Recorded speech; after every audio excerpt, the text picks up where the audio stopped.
Not yet.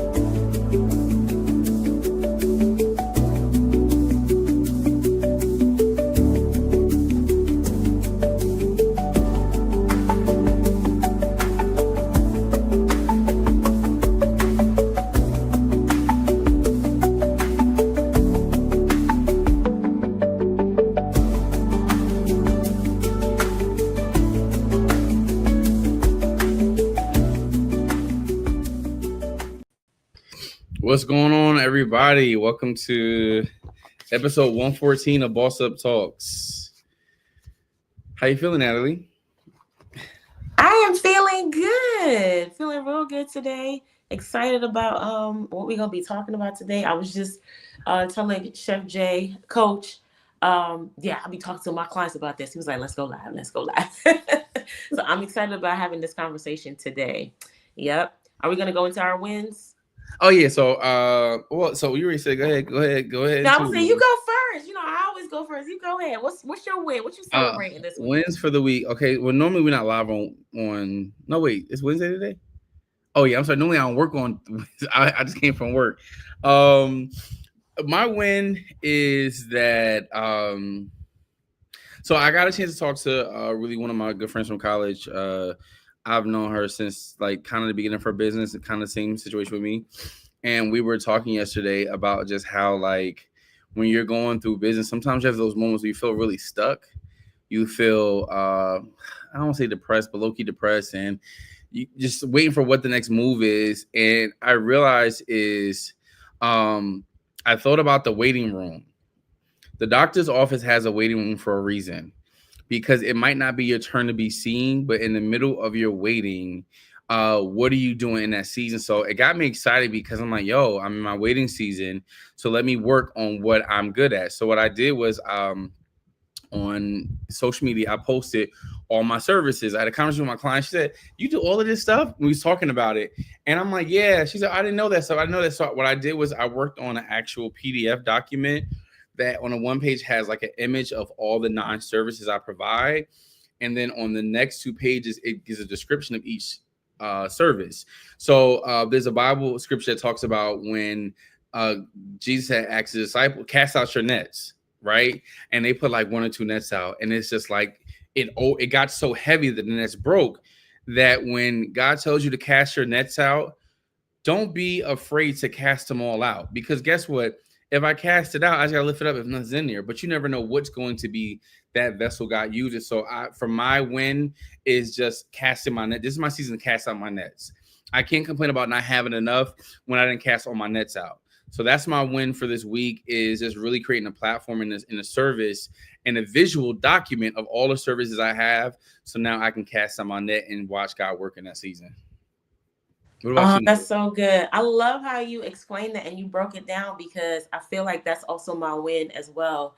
There are 2 things. One thing, I had time to revise my offerings, and I've been wanting a way to make it more cohesive, right? Because I serve my clients at different levels, and I was just like, how do I make this cohesive where it doesn't sound like I have 50 different things? It sounds Yeah. like I have one things with 3 different parts, or multiple parts or whatever, and having people be able to come in on different entry points within the business, even though I'm serving, all around. Basically, I'm serving Christian women entrepreneurs. And so I was able to do that this week, and I was so excited and so happy.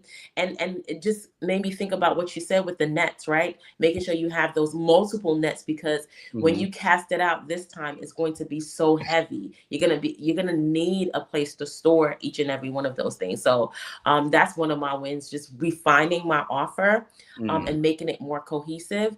And then a second win is just being able to have access to a mentor and a community that I can be like, yo, this is what's going on. And my mentor be like, girl, that's normal.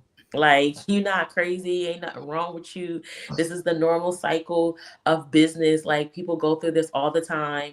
But being able to be close to someone who is much further along than I am, and is able to see those blind spots that I have, that I may, and where I'm standing, I may look at it and be like, oh my gosh, everything is falling apart, or this is a weakness, or I don't know how I'm going to make it. And then her be on the other side of it and be like, girl, yeah, I was in that position then. This is what happened. You're going to make it through. Like, everything is going to be okay. Having that is so invaluable. And I had to pay for access, but the access that I have now, it's Mm-hmm. priceless. Yeah. And it's just, she was like, don't forget you have access. Don't forget you have access. You have direct access to me. And I'm like, I have direct access to a millionaire. I have a direct access to a powerhouse. I had to remind myself, because a lot of the times me, I'm like, I don't want to be a burden. I don't want to be an extra burden on someone else, because I know what it feels like to have people burden you down. But then Mm-hmm. I have to recognize as well, like, I do enjoy having those people around me that I don't want to say necessarily pour up, but when you're pouring into them, they're taking what you say to heart and they're taking action. That's good. That's what makes the big difference. I don't need reciprocity in every relationship, right? Especially if I'm in the position of being a mentor. But I need the person to say, what she's speaking to me is valuable, because she's not just going to talk to everybody. She don't waste her time like that, and Mm-hmm. then take action. So it was good Well, I think to the be in good that part space. about that is that talking about the mentorship perspective, when my mentors reach out to me and tell me what's good going on, or have them process stuff, one, I feel good because they trust me enough to come back to me and talk to me about it. That's the first thing. And then two, it gets me excited because I'm like, man, I remember being there. And just to hear when someone's going through and you have been there and you've come through it, I think that's a great quality or great moment for you to reflect on, like, wow, I know exactly what to do in this situation. So I think too, when you're qualified as the expert, people come towards you, even if you don't feel like you're the expert. And I think so. To get into the subject of the day was for episode 114 was the power of making a decision, how clarity creates success. This whole topic came about, especially from the subject of James 1, verse 6 through 8. But let him act in faith without doubting, for the one who doubts is like a wave of the sea that is driven and tossed by the wind. He is a double minded man, unstable in all his ways. Now, the thing about having a lot of when God has blessed you with a lot of giftings, a lot of us are multifaceted, so for me, I'm good at cooking, I'm good at film production, like it's different things I'm good at, right? But what happens is there's certain things where if you don't know how to make a decision, it's very easy to become all over the place. You can still be gifted, but when you're gifted, you have to know when is the right place and the right time to do it. So for example, this for me, I know that like I would never promote Thanksgiving food during May because May is Mother's Day. So that's what I do for that part. So I think as you learn how to operate in your giftings, it's really about really talking to God about it, because you don't want to be double-minded where somebody asks what you do, you can't explain it, right? So with your giftings, it's good to learn how to organize your gift, but organizing the timing of your gift, because everything is not for everything, right? So what the whole point about that is being double-minded, you want to get to a place where, because your gift is ministry, right? So when I operate in my gifting, like I teach culinary arts, right? So early, I just came from a class teaching my amazing autistic adults, and so that's a gifting I have, right? Because I'm able to teach them a skill. Like today, we were doing stir fry, right? When they first started using a knife, I was completely nervous because like I'm like, oh my god, they're gonna cut themselves. But now, when we go over knife skills, they get it because they get the system of it. But that's the gifting I have to help people understand. So with your gifting, it is always the benefit of it's a ministry, right? So now I'm able to use my gift in this way. But the thing about it is too, when you have a lack of clarity of your own giftings, it's hard for people to get blessed from your gifting because you're not in the right place at the right time, right? So right now we're in a coaching session. Right now we're teaching about this whole topic. But when you are all over the place, it's hard for you to, do your gift of teaching because you're all over the place. So when you start to break away from the double-minded, I got to do this, got to do this. No, okay, so God, here I am. How do I use this gift in this season? And I think that prayer life component brings clarity where it's like, wait, God, I know I'm good at this, but show me how to exemplify this gift. Because you want to make sure that through your indecision, it's very clear. It's very easy for you to develop fear. Because what happened is, I don't know if I'm good at this. I don't know what because when I first started teaching, it was a low-key fear. I didn't admit it. It was a low-key fear because I'm like, wait, I'm 23. I'm teaching a subject that I just got out of college with at 21. Even though I know how to cook, I know how to do this, but now it's learning how to express it because it's hard to teach teenagers, right?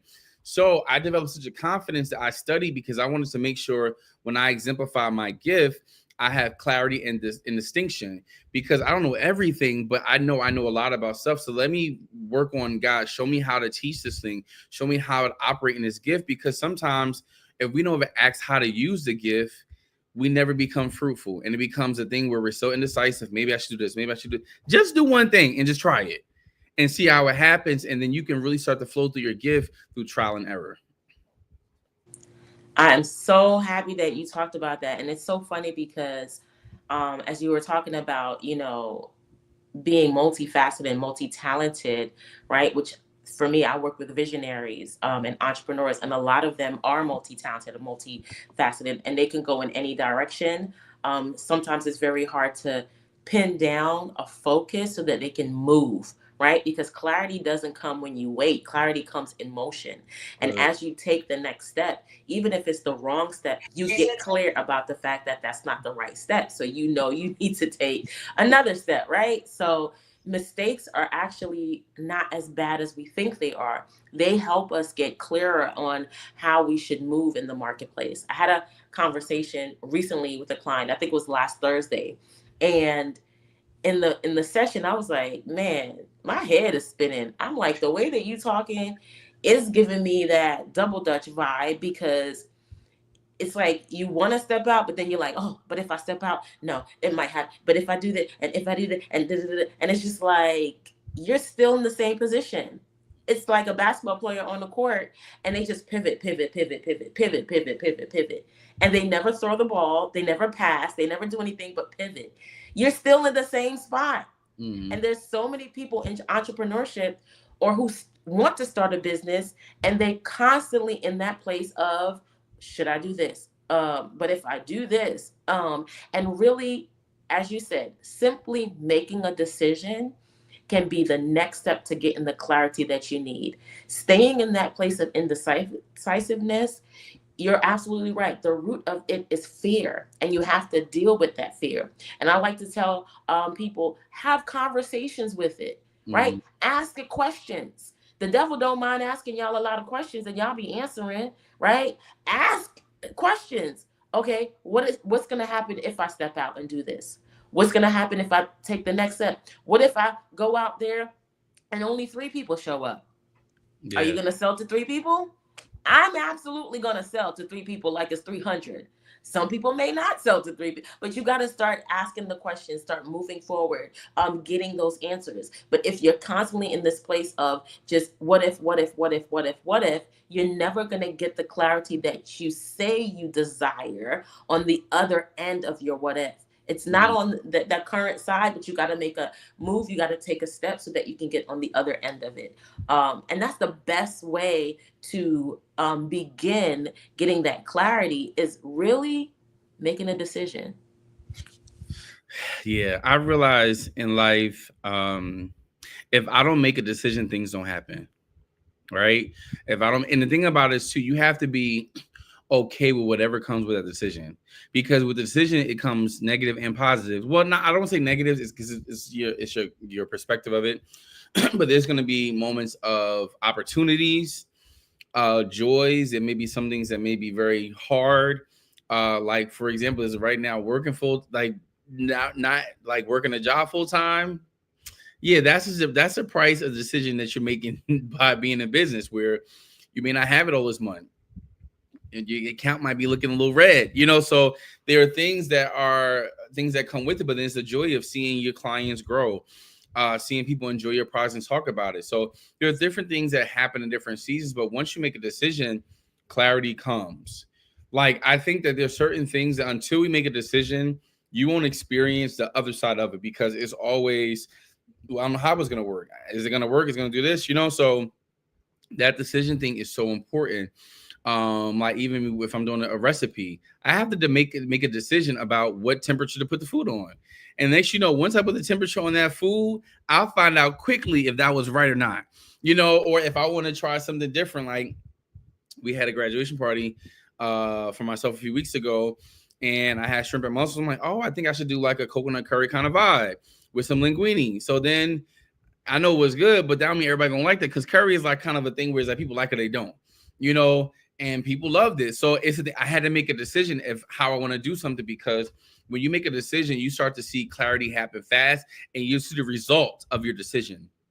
Um, Even to having making the decision really allows you to unlock clarity and confidence and progress. Last week, one of my students, he was saying, like, chef, sometimes like I feel as though I'm not confident in this area, so I might get a little frazzled or mess up. I said, but guess what? Once you make a decision, guess what? You can try again. I think sometimes we get locked into the fear of not overcoming, the fear of not making it. But once you fail at something or unsuccessful, you know exactly what to try differently to be successful. So it's okay to try again, because guess what? When you learn to have a clear mind, you make confident decisions. So now with knife skills, he's more confident, because you know what? He saw how he cut it wrong the first time, but now he's not going to do that again, because he wants to get it right. So when you actually start making a decision to do stuff, you'll start to see progress in your work, because you know what? I tried it that way. It was okay. I didn't like it. So even when I made the flyer about the whole thing for what I offer, I tried it one way and I'm like, I don't like it. But I had made a decision to set it up that way. Once I saw the completion of it, I said, I really don't like it. Let me flip it around. So there's some times where you have to edit yourself, where it may not be right the first time, but let me do it the second time. It may not be right the second time. Let me do it the third time. But as I felt dislike for it, I begin to get confidence of how I do like it. So once you start to try it, confidence starts to come. And next, when you start presenting your gift to people, you are confident. So before, when I was teaching, I wasn't so confident. Now, like today, we did a stir fry demo. I could teach stir fry like the back of my hand. I could teach pasta making like the back of my hand. There's some things that I'm not as confident with teaching that I will always be open to doing. But when you don't have confidence in the area, that's the area that you want to really rush to get that growth. Because once you get that confidence, no one can take that confidence from you, because now you've become the master of this topic. And even too, I think we know that clarity starts to come to build confidence, but it brings you peace, focus, and an ability to take action. Decisive people make progress. Hesitant people stay stuck. If you're feeling stuck right now, start examining why you feel stuck. Because the more you examine how you feel and acknowledge those feelings, which may be true feelings or it may be just wrong perspective feelings, right? But once you start to acknowledge it, you start to develop, you know what? I don't want to be stuck no more. So how do I make progress? It's by becoming decisive versus indecisive. Um, and I think as I'm on this journey, I'm learning to trust God in all my ways. The scripture, Proverbs 3, verse 5 and 6 says, trust in the Lord with all your heart and lean not unto your own understanding, right? My understanding may be one based off a perspective that's not really true, right? Because there's facts and there's truth. There are some things that we feel or we operate based off facts because of what our parents said, what our mom said, what somebody said, oh, that might not work for you. That ain't work for me, but that's their fact. The truth is, I can do all things through Christ which strengthens me. The truth is, if I trust in the Lord with all my heart and lean not to my own understanding, he'll direct my path, right? I think if we start thinking like the Bible talks about the mind of Christ being in us, the more you operate on a different spiritual perspective, on a different playing field that's open, you start to see like, wow, I never thought about that. And once you get clarity of your thinking, clarity of your mindset, things that was once hard to make a decision on, it becomes very easy to make a decision. Like, let me think from this mindset, because I realized my limited mindset may not be it. We talked about the imposter syndrome like 2 weeks ago, and how sometimes the imposter is where you are now, but not the thought that you're trying to get to. That's like the really at reality. And sometimes we have to elevate our thinking to where we want to go, not to the thinking of where we are now. Noah built the ark based off of his thought of the future, not because of now. Because of now, it wasn't raining. So there are things in your life where it may be a drought in your life, but there's rain on the other side of you preparing in that season that you don't even is coming that way. So you have to really start to prepare for where you want to go, not for where you are. That is so good. Prepare for the future, where you want to go, who you want to be when you get there, and not where you are right now. That is so good. I love that you were talking about, preparation, about even identity, all of that leading to clarity. And you also talked about perspective, right? And I think a lot of people don't recognize how much their perspective is really jaded by their past experiences, by the failures that they've had, Mhm. right? And the failure does cause fear, and it does cause you to be more hesitant because you're now moving into the future like, I don't want to make the same mistake, right? Instead of positioning yourself from a place of curiosity and saying, hey, what led to the mistake the last time, right? What lessons can I extract so that I am not making the same mistake moving forward, instead of holding on to that feeling that they felt when they made the mistake or after the result from making the mistake. They should be going back and revisiting the past and saying, how can I look at this more objectively and seeing the mistakes that I've made. So now, as I move forward, I'm not moving in the same manner that I did before. Because yes, it's changing the way that you see a thing. It's changing the way that you show up. But you still want your heart to be open to new ideas. You still want your heart to be open, right, to new encounters. Like, I know a lot of entrepreneurs that have been betrayed, that have been Mhm. in partnership with other people that did them dirty, right? Yeah. And that causes you to feel some kind of way about people that are just like them, right? It causes you to feel some kind of way about other entrepreneurs for a while, because I'm like, Christian women business owners was the ones taking advantage. I'm like, do I really want to work with these Christian business women? Do I really want to do business with somebody who could speak in tongues, but who could stab me in the back at the same time? Like, I really don't want to do that. But I had to work through my own trauma. I had to work through my own emotions behind that experience so that I can move forward. Because guess what? That's the people that I'm called to. That's my Yeah. target audience. That's the people that I love and enjoy working with, even though there's a few people that are, not it. And that's where those systems come in, where I can start qualifying those people. Because as an entrepreneur, you'll start realizing you don't want to work with everybody, Yeah. but that comes from working with everybody.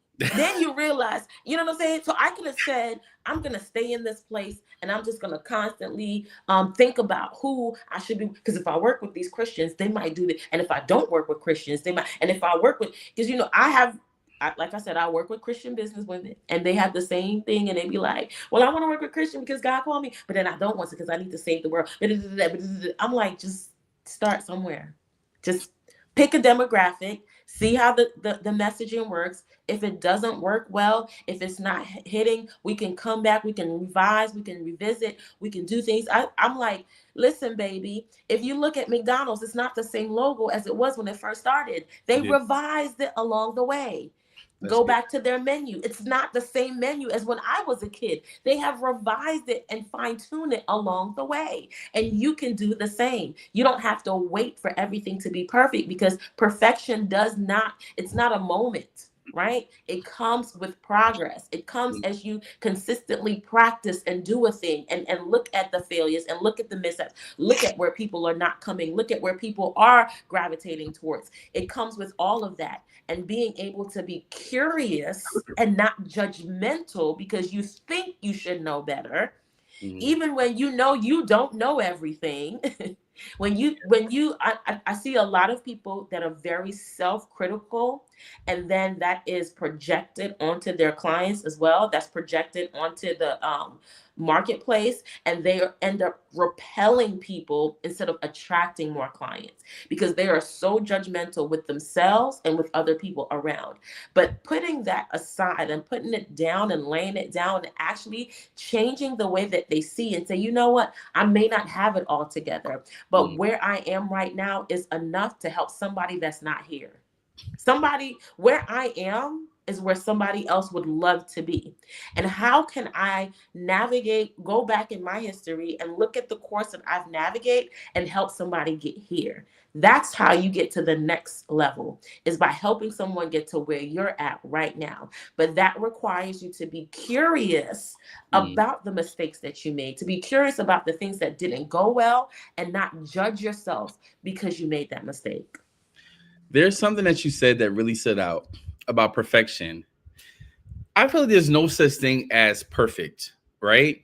Because we all have our interpretation, we all have our vision, we all have like what perfect, like if for me, even still, like with perfection, what you may see as perfect may not be perfect to me, or vice versa. So I think that perfection is objective to what you're talking about, because we all have been given different opportunities and different perspectives, and that's what makes it dope when we can come together to really finalize it up. So I think when you're waiting something to be perfect, there's no such thing as perfection when it comes to um, different people's perspective, right? But it helps you make, when you make decisions based off of what makes sense for you versus what is perfect, you start to develop at different levels, because this may be good for now, but let me start editing it because I wanted to get better. But there's perfection is hard to reach. When I realized that it's based off perspective, because even too, I can see somebody make a dish and I'm like, oh, I would have did this and this, but to their mind it may be a perfect dish because their perspective, you know um but I think the biggest thing about making a decision, making for success, is the first thing you have to use wisdom, right? I'm not saying there's no feelings in business, but I think too, when you become emotionally led, when it comes to entrepreneurship, when it comes to decisions, you start to think based off of feelings versus what's really happening around you. I've learned to take my feelings out of stuff and to back up, because I'm in business to make money. Irregardless, I'm here to use my gift, but I don't want to allow my emotions to cloud my judgment when it comes to making big decisions. Today, I had a conversation with one of my clients, and it was about me. It was about the whole going back to teaching thing, right? I do have an offer, and honestly, I know I'm good at teaching. I'm also good at culinary, so it goes back to different things. But I had to think about it too. I'm like, let me get out of my mindset about how I feel about the situation. And she was saying, like, Josh, you're so good at this, and the fact that you notice what need to be fixed is because you're there to make a difference. I had to realize, I'm like, yo, what lives am I going to impact if I decide to do this? I know that wherever I go, I'm going to be an agent of change. I'm going to really help the people in who I'm serving. So I say, is this a moment I need to get out my feelings and think about what makes sense? Because there's some things, it's just not about emotion. It's just about making a decision. And guess what? Like, every decision does not have to be perfect. There are some lessons that come from action. There are some lessons you will not experience if you never take action. I'll say it again. There are some lessons that you have to go through, but you'll never be able to pass a test because you never decide to make an action. Um, I've made decisions that caused me to have stressful situations, but it's taught me the value. When I took the emotion out of it, I realized, okay, God, what do you want me to learn out of this? Because I don't want to learn this thing no more. Like, tell me what I got to learn, because I don't want to be stressed anymore. And once I get that, I'm learning how to, okay, let me pivot. And I think about what Natalie said earlier about mentorship, you have to seek counsel, but you don't have to let all these options cloud your judgment. So you want to have a couple people that might be giving you sound judgment and advice, because they can help you really, like, oh, you know what, Jay? I know you to be this, but what if this stretches you to be this? So you need people that give an honest opinion and who can really speak into your life. So first thing is, write down the pros and cons, right? So these are cons, these are pros.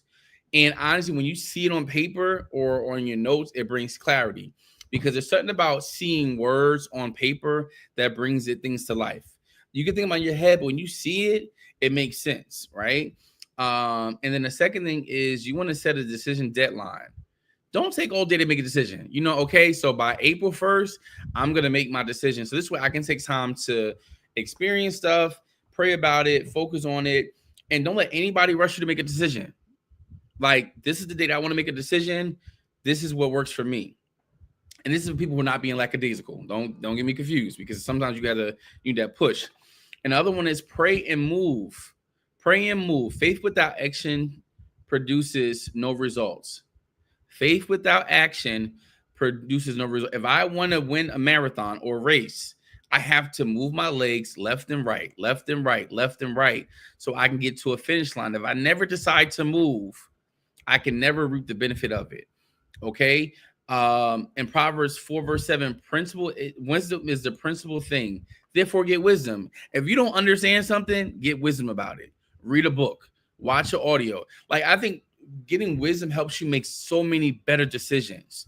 When you ask for wisdom, like King Solomon asked God for wisdom, he was granted for wisdom because he asked of it. You have not because you ask not. The Bible says, seek and ye shall find. Knock and the door will be open. If you don't do any action for it, you can't expect a result. So you can't expect to be the guru of this era if you don't do things that gurus do. You have to practice.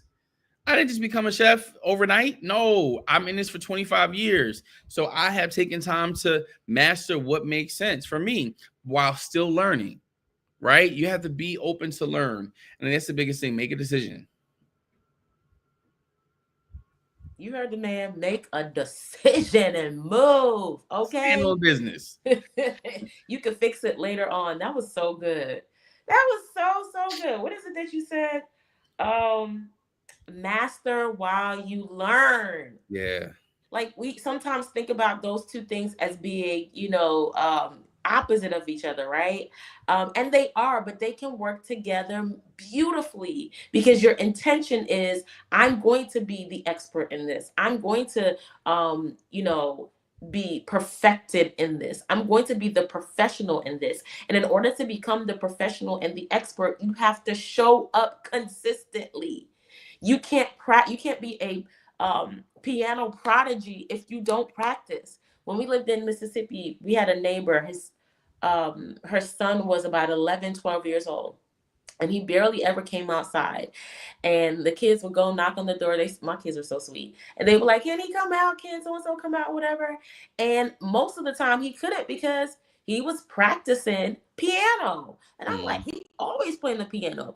But what I didn't realize, because I wasn't part of his world, come to find out later on, talking to his parents, that he was a prodigy in piano, and he had won all of these awards and accolades for playing the piano. Mm. Every time he went to a recital, he was always in first place, because he practiced every single day.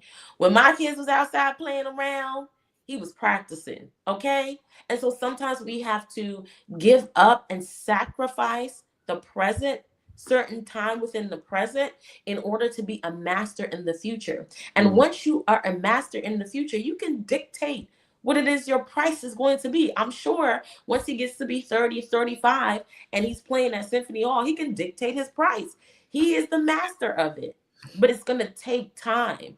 And we are so abusive to time. We think that it's taking too long. Why gotta take all of that? Because you're not good right now. And let's be honest, time is doing you a favor by giving you the opportunity to get better. Because when you are the expert in your industry, you can stand outside of the industry and charge what you want. You know how people be like, your price is your price, right? You gotta back that up with something. Somebody that has an average whatever program or whatever can't say my price is my, you could say it, but really, is the market going to reflect what it is that you have to offer, right? Is Yeah. the market going to really want what it is that you have to offer if it's subpar? It's not, they not. You have to make sure that you are on that level so that you can now say, my price is my price. That's good. And I think when you're making these decisions, like Natalie said, like you have to be firm about saying, um, this is what it is. Like, yo, this is what it is. It is what it is. I'm gonna stand with this. And I think sometimes, so I used to be so timid when I used to tell prices. I used to be timid telling prices, like, oh, well, what's your budget? Nah, I don't I don't ask that question no more, because some people budget be, I made some 9 times in people budgets You be put low. in time though. You said you put in 25 years. You could do that. Yeah, like even I gave my price today and I didn't flinch about it. And I think what happens is too, like once you decide, stand firm, don't second guess your decision. um and let it play out first. You got to give a decision time to work its course, right? Once I make a decision to bake a cake this way, I won't know the outcome until it's finished baking in the oven, right? There's certain processes that take a while that you don't know until after the fact, And the thing about it too, God honors when you make faith-based actions. God promises to never leave you or forsake you. So guess what? When I move, He moves just like that. And what happened is my crooked ways, He starts to make it straight. So I think sometimes too, you have to be okay with, man, you know what? Decision may have messed up, but God will always make my crooked way straight. And I'm not saying you do some crazy stuff, but He's going to help you to identify and to realize what needs to be done over or fixed. And you know what, too? Doubt will always try to creep in. That doubt, that's one sly, slippery thing. But guess what? I'm going to shut it down with scripture and confidence. No, great is He that's in me than he that's in the world. No, I can do all things through Christ who strengthens me. No, God created me to be great. He, like, once you start, sometimes you got, even if you don't believe in scriptures, you want to believe in affirmation. You know what? I can do this today. I was made for this. I was built for this. Find ways that work for you, because I walk by faith and not by sight. I got to choose this day who I'm going to serve. Today, I choose to be great because God put this gift inside of me. And you want to commit to your action and your choice. Don't second guess to slow you down. Trust that even if it's not perfect, God will redirect you if needed. God is that Holy Ghost is like that internal GPS. Nah, turn left. Nope.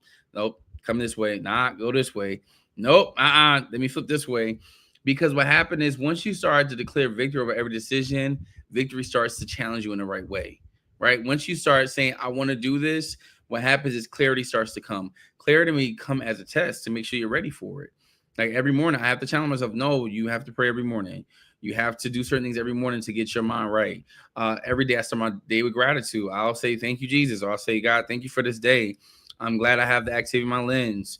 I have to go to that old school, going around my grandmother, like she was thankful about the little stuff, and I think about for what the little that they had during different seasons of their life, like they were just thankful. And I think too, sometimes we forget that we're doing these big things, but then it's like sometimes the simple thing of gratitude helps you make a better decision, because when I'm grateful and it's just like, oh, you know what? It brings clarity. Once I'm grateful over stuff, and I'm like, you know what? I'm worrying about this when God gave me breath in my lungs today. Let me operate gratitude and make a decision that's going to help that grow forward. So I think too, the more we start to be quick to make a decision or to get clarity, you would happen, and I think the Deuteronomy 30 verse 19 really sums it up. I've set before you life and death, blessings and curses. Now choose life. You have to choose. You have to choose. You have to choose which way you want to take. Is up to you. No one can make a decision in this life for you. God has given us free will. We have to choose. If you don't choose, you'll never see results. Once I choose to get foolishness out the way, I choose to experience what God has for me in the fullness.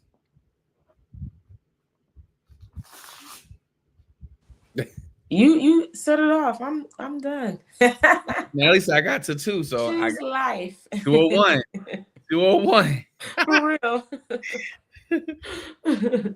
Choose life. You heard the man. Choose life, not death. And if you're looking for coaching, guys, reach out to us.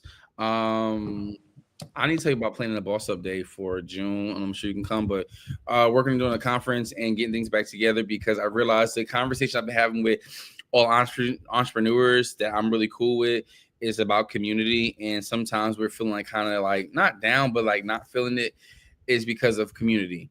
And the more we create the community, the more we start to grow and pivot. So gonna get into a community, get into something, a community, find a mentor. If you're looking for help, we got you. But you got to get into a community, because if you hear us once a week, what's going on for the other 6 days? You have to get into a community, get into somewhere you feel fed and edified. Start reading your word, start reading books on whatever you want to grow in. Start bringing the positive that you need. Stop waiting for somebody else to be positive. You the one you need to go ahead and do it.